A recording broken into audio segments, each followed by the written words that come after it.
Voilà, aujourd'hui c'est le dernier jour de pêche au Grand Étang.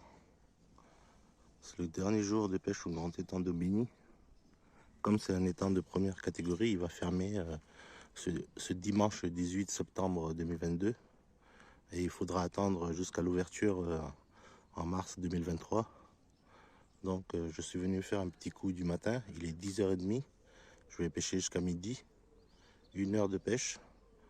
C'est juste pour venir tester la canne Xtreme 900 3,90 m full cork 3 livres 75 qui est là. Donc je lui ai monté un 23 centièmes comme sur la canne Budefo mi-fine. Et aujourd'hui c'est le vrai test.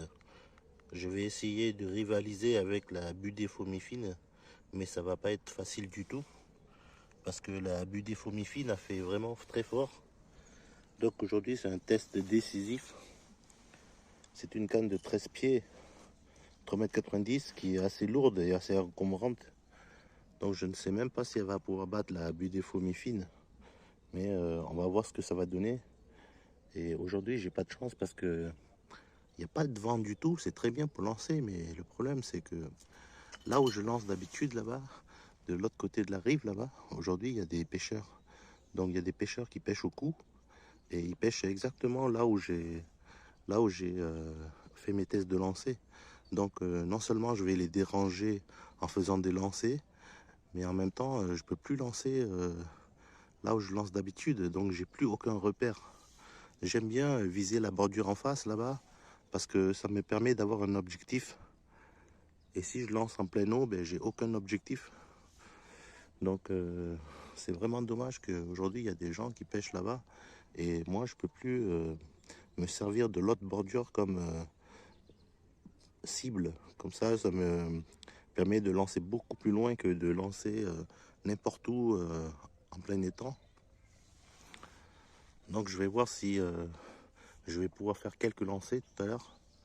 Pour l'instant les conditions ne sont pas très bonnes parce que les pêcheurs au cou sont assez actifs. Donc là il y a des pêcheurs de carnassiers qui pêchent aussi. Et moi j'ai installé une petite canne là pour pêcher à la bouillette, juste pour passer le temps pendant 1 heure. Et on va voir ce que ça va donner tout à l'heure. Donc si la canne Xtreme 900 3,90 m full cork 3 livres 75 3 mètres de 13 pieds ne bat pas la Budefo mi-fine 12 pieds 3 livres 75, ça va être vraiment chaud, hein. Donc, voilà, pour ma matinée j'ai une toute petite carpe de même pas 1 kg. Donc je vais la remettre. Xtreme 900 3,90 m full cork 3 livres 75, moulinet 9000 ratio 4 avec un nylon de 23 centièmes. Je suis venu pour battre un record, 159 tours de manivelle sans élan et 167 tours de manivelle en prenant de l'élan. Alors j'ai fait quelques lancers, j'en ai fait 4 ou 5 et c'est une catastrophe. C'est une catastrophe. Je ne suis pas du tout en forme aujourd'hui. Ce matin-là, le matin, je suis pas en forme du tout. Le meilleur lancer que j'ai fait, c'était 151 tours de manivelle avec un plomb de 110 grammes. Donc je suis très loin des capacités de la canne. Cela s'explique aussi par le fait que dans la bordure en face, là-bas, il y a des pêcheurs qui pêchent au cou et je peux pas me servir de la berge d'en face comme objectif. Et là, je lance en plein étang là-bas et j'ai pas de repère du tout. J'ai pas de repère pour dire il faut que je lance jusqu'à là. Donc j'arrive pas à faire des bons lancers.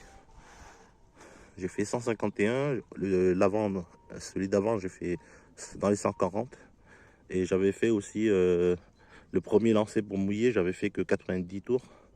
Donc en fait, soit je suis gêné par la présence des autres pêcheurs, soit je n'ai pas d'objectif. J'ai rien en point de mire. Et c'est ça qui me cause beaucoup de tours de manivelle en moins. C'est vraiment curieux parce que il n'y a pas de vent, il fait beau, je peux lancer, mais avec le même montage, je suis très en dessous de ce que je fais le soir.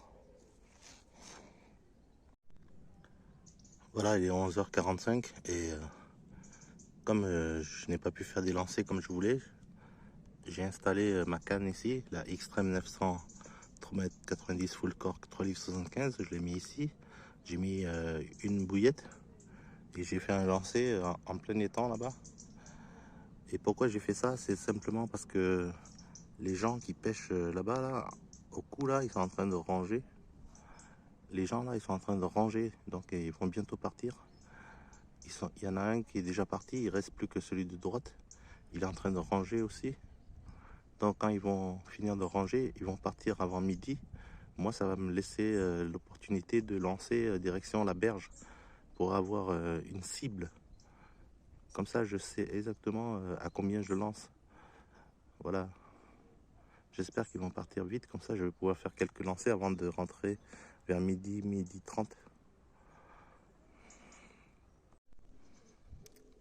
Voilà, donc j'ai une mauvaise nouvelle. Les pêcheurs sont pas partis. Celui de droite, il pêche toujours. Donc je ne peux plus faire mes lancers vers la bordure en face là-bas. Direction la petite maison là. Quand je vise la bordure en face, je sais que à quelle distance se trouve la bordure d'en face et ça me motive à lancer vraiment fort. Et quand je lance en plein étang, je n'arrive pas à avoir un objectif. Je ne peux pas faire la même performance. C'est très curieux. Sachant que en lançant d'ici, là, depuis là où il y a ma canne, là, en lançant d'ici, sans prendre d'élan, j'ai lancé carrément sur la bordure d'en face avec la canne but défaut mi-fine 3,75 12 pieds. La 12 pieds en 23 centièmes, elle a balancé à 159 tours de manivelle avec un plomb de 100 grammes. Et quand j'ai voulu lancer depuis la berge là-bas avec la but défaut, j'ai envoyé le plomb carrément dans les arbres. Parce que la but défaut est tellement puissante que ma tête de ligne s'est cassée, le plomb de 100 grammes a atterri dans les branches. Donc j'ai plus